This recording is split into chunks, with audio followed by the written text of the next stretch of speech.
It's a non-Starkey edition of the Low Post. The big guy is vacationing.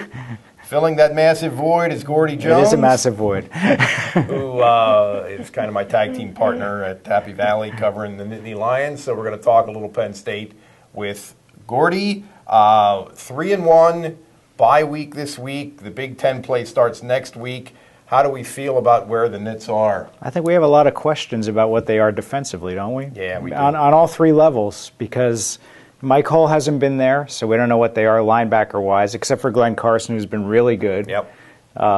Secondary-wise, the whole Trevor Williams thing, still new to the position. He was obviously targeted by Central Florida. He was obviously targeted this past week by Kent State. Not as big an issue, obviously, in that kind of game, but you know that tape's going to get around. He's going to be targeted. And in the defensive line, we thought Deion Barnes was going to be a difference maker, and he's not been that. And for a while, we thought Daquan Jones was going to be Deacon Jones, and he's not last kind of quiet the last couple. So I think we have real questions about their D. I don't have many questions about their offense. I mean, their offensive line looked a little shaky early, but that's kind of worked itself out. Yeah. And the quarterback, he's had some bad plays. He had a bad game against Kent State. 3 for his last 20. But I think we can see that was a wise move, that this kid is really going to be something. No doubt. Yeah, it feels like maybe in 3 out of their 4 games, their defense played better than was better than their offense in context. But I think going forward, their offense is more ready for prime time than their defense. They have a lot of ways they can beat you. They have 3 good tailbacks. This is not unexpected. They have a lot of depth at receiver. They have a lot of depth at tailback. Their offensive line is solid. The quarterback looks like he's going to be all right. I think the one thing that hasn't been quite as we expected was tight end, and that's because Matt Lehman got hurt in the first game. Yeah. Kyle Carter's been playing hurt. Adam Brenneman just clearly isn't ready, and Jesse James hasn't been nearly the factor we thought he was going to be. I suspect that specific thing is going to change. I think we're going to see a lot of tight end when they go to Indiana on October 5th, which is a week and a half from now.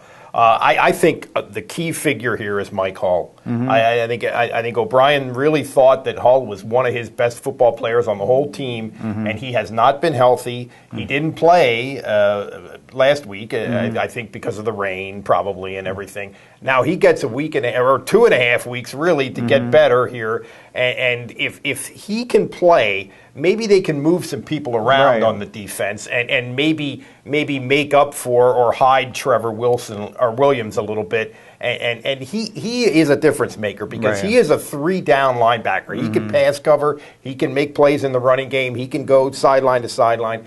I think he really is a key figure. Yeah, especially I don't think they're going to be able to get away with playing Stephen Obeng-Ajabong at linebacker in the Big Ten because I think he'll get run over. He really is. So I guess the question is, how badly hurt is Hull? And we'll never know that. He got hurt in the first game. Right. He's not played 2 games, and he's really played very little in the other 2. So how badly hurt is he? And that's something we just don't know. And O'Brien is very vague about the injuries. Is very Belichick-esque, but even by those standards, he really has been sort of dismissive of that injury being a big deal at all, and yet it must be something of a big deal. The Big Ten, we thought it was going to be better. I thought it was going to be better. I'm not so sure it is much better based on the results so far, but I do think that it is probably the bottom half of the league is better than it was last year, and that means I think it's going to be a little harder for Penn State to just handle the Illinois and Minnesota. Yeah, probably so. I look at it though. I look at their schedule, and I think there's only one game that I feel that they cannot win, and that's Ohio State at Ohio State. The other ones I think they have a shot at every one of them, which is the converse I think is also true though. I think everybody has a shot at them.